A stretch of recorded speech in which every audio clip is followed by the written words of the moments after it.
Argy and Bargy, the roguish twins with little pointed noses and impish eyes, can't stop giggling. I suppose you think it's funny, Cantankerous shouts as he chases after his runaway sleigh.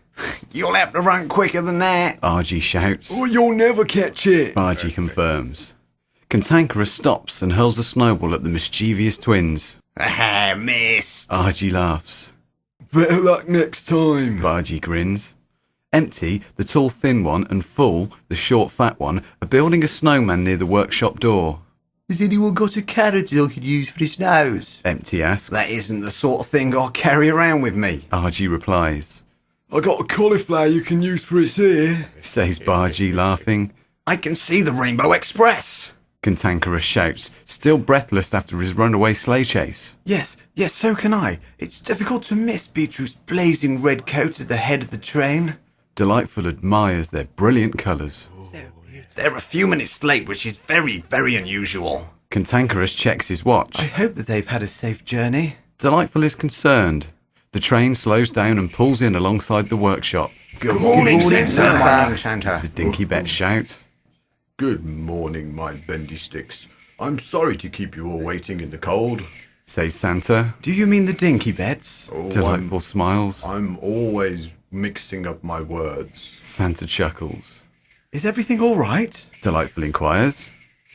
Yes, there's nothing to worry about. The reindeer were asking me questions during the journey, and that's what caused the delay. Santa unhitches the sleigh. That's good. Says Delightful. Santa leads the Dinkybets into the workshop. Time for the register, so call out your names in alphabetical order, please. Argy. Bargy. Cantankerous. Delightful. Empty. Full. Grab. Hungry. Ink. Jet. Printer. Argy shouts. You're holding everybody up. Cantankerous snaps. Please continue. Santa smiles. Kebab. Lasagna. Mustard. Nutmeg. They're the Spice Boys. Bargy interrupts. You're in a jovial mood this morning, boys. Santa replies. Who's next? P. Quick. Ready. Steady. Go. Shouts Argy. The Dinkybets chuckle at the twins. Boys, you're very funny, but there's lots of work to be done and we must finish the roll call. Please carry on. Santa chuckles. T. Ultra. Violet. Way in. Exit. Yawn. There's a short pause. Wake up, Zed. Delightful nudges him with her elbow. Zed. At long last, what took you so long? Santa asks. I'm feeling sleepy. He replies. You need a breath of fresh air. But it's good that we have a full attendance as there's lots of toy soldiers and fairies still to be made for Christmas. Santa sounds pleased. I have to go now, so I'll leave you to your work and I'll see you all later. Goodbye, my stinky beds. The Dinkybets are highly amused. Santa and the Rainbow Express leave to visit the other workshops in Redland, Orangeland, and Yellowland. Cantankerous begins checking the toys that were made the previous day. He discovers a soldier with one leg longer than the other, and a fairy with a moustache made from 2 pastry brushes. Who is responsible for this? He bellows. He grips the soldier's neck tightly and holds it high above his head. Everyone stops working and all eyes are on the soldier being suspended by Cantankerous. There is a deathly silence followed by muted titters of laughter that bubble all around the workshop. The Dinkybets can't contain themselves any longer, and a raucous of belly laughs begin to erupt.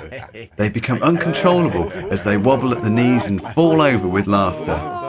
Finally, it subsides, and by now Cantankerous is squeezing the soldier by the throat and shaking it violently. How do you expect a soldier like this to march? He shouts at the top of his voice. He'll have to put one leg on the pavement, Says Argy. And the other in the gutter. Bargy concludes. This remark rekindles the Dinkybets' uncontrollable behaviour as they roll over doubled with laughter. By this time, Cantankerous is losing his patience. Argy, Bargy, I won't tolerate your fun and games any longer, so you will forego the next mince pie break.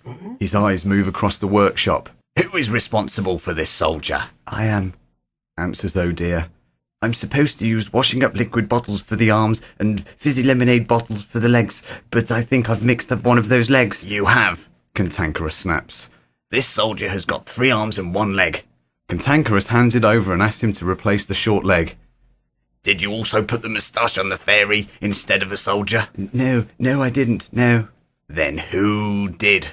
He raises his voice. No one owns up to it, but everyone seems to gesture towards Argy and Bargy, and they have already been punished anyway. There's a knock at the workshop door.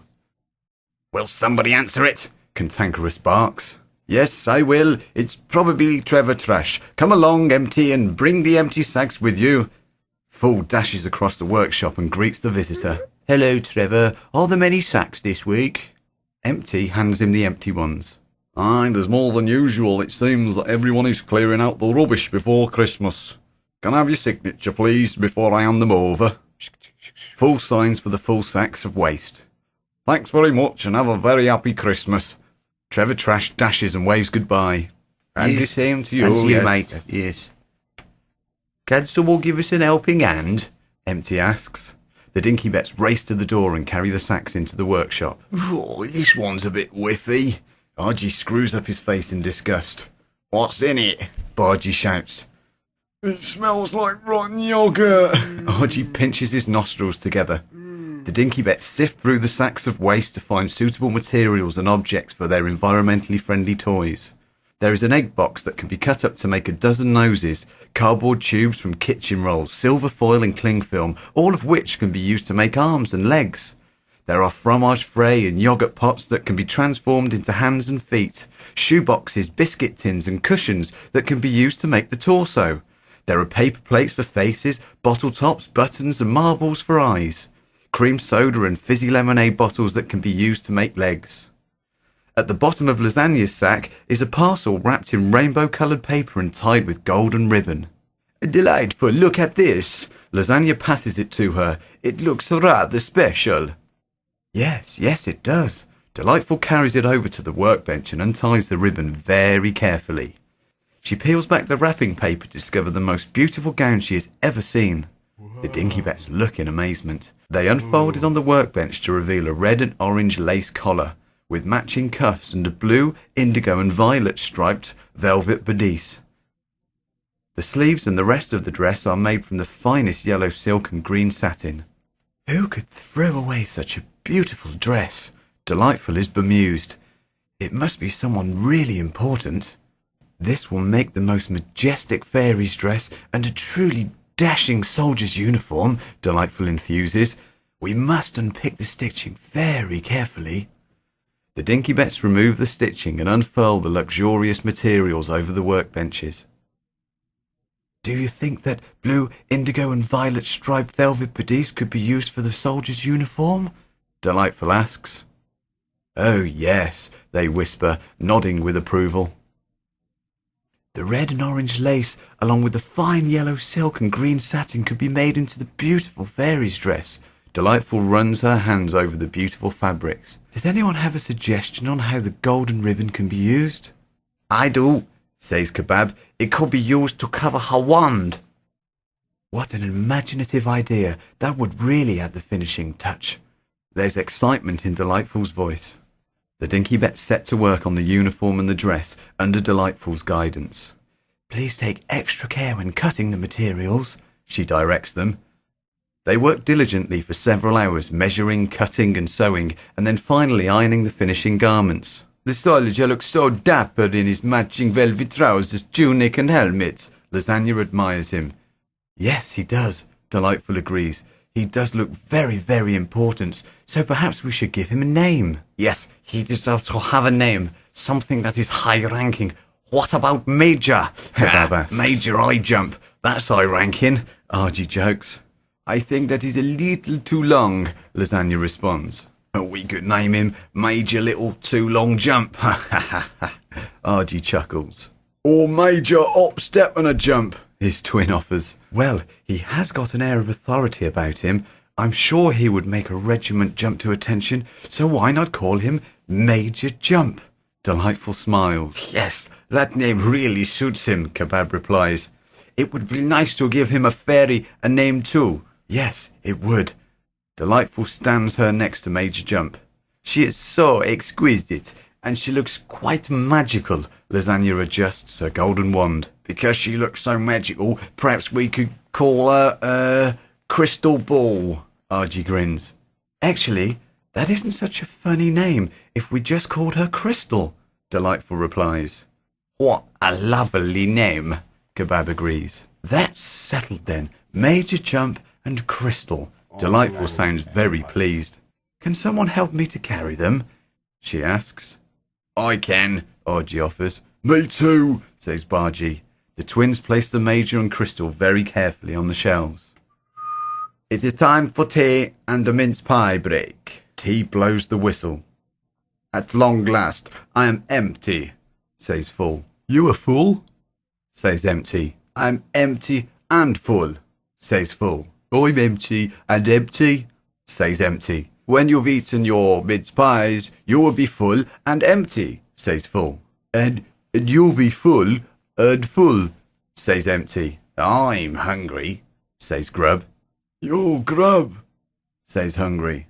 I'm Grub and hungry, says Grub.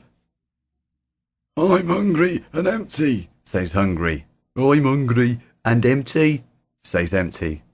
I'm hungry and hungry, Says Hungry. Yes, but I'm Grub and empty, Says Grub. And I'm Tea, and I've got the mince pies, says Tea. The very moment that the tray is placed on the workbench, Grub shovels a whole mince pie into his cake hole. His face is transformed, bulging eyes and frog-like cheeks and groans of gluttonous delight. If he tries to speak, he'll mince pie dash the entire alphabet. They all tuck into a very welcome feast. Cantankerous checks his watch and blows his whistle, and the Dinkybets resume work. Delightful is checking the fairies to make sure that the proper materials are being used. She is sitting at a workbench examining a small piece of white silk when she is disturbed by a loud snoring noise. She looks underneath the table where she finds Zed fast asleep on the floor. Zed, wake up, she whispers whilst prodding him in the ribs with the right foot. He opens his eyes. He looks like an upturned beetle staring vacantly at the underside of the workshop bench. Get out and start working before Cantankerous notices you. Delightful strains out a little whispered shout. Delightful, who are you talking to? Cantankerous is suspicious. Zed promptly raises himself from the floor. It's me. I was just taking a short snooze. He rubs the sleep from his eyes. You are supposed to be working. What's the reason for this unacceptable behaviour? Cantankerous stares him in the face. I've just eaten too many mince pies. That, combined with working with yawn all day, is a recipe for sleep. I only have to look at him and I feel tired. Then I suggest you don't look at him.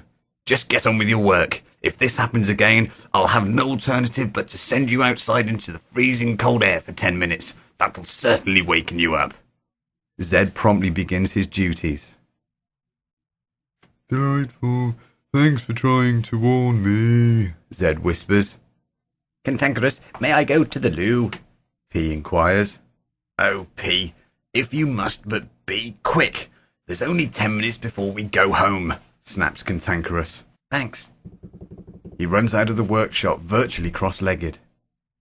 Hello, my Betty Dinks. Santa greets his little helpers. That you mean Dinkybets, Santa? Argy and Bargy shout in unison. I probably do. I'm getting my words waddled up again, jokes Santa Claus. You're so funny, Santa, chirps Delightful. Oh dear, I'm getting all my arms and legs muddled up, says Oh dear. Never mind, there's still 2 days to go, so I have plenty of time to put them right. Well, it's time to go home and wrap up well. It's bitterly cold and heavy snow has been forecast, so it looks like we're going to have a white Christmas. What do you mean, a white Christmas? Argy shouts. It should be any colour we want it to be. We could have a sunset red Christmas. Or a Caribbean blue, says Bargy. What about California orange? Empty asks. or rainforest green, Says Grub. Indigo would be pleasant, says Delightful. What about vivid violet? Says Full. This year, Christmas is going to be sunflower yellow, Oh dear states assertively. Yellow? Who has ever seen yellow snow? Cantankerous asks in disbelief. I have, P shouts as he returns from the loo. What colour is Christmas anyway? Well, as we live in Rainbow Land, let's have a rainbow Christmas, says Delightful. Or a snowbow Christmas. Yeah, snowbow Christmas. Argy and Bargy jokingly. Let's just say that Christmas can be any colour you want it to be, because there isn't a rule that says it has to be white. I might even have a silver with orange stripe Christmas, Santa replies. That could be interesting, says Lasagna. Anyway, we must all go home now as it's getting very late, Santa replies. They all make their own way to their tiny thatched cottages, muttering what colour they think Christmas should be.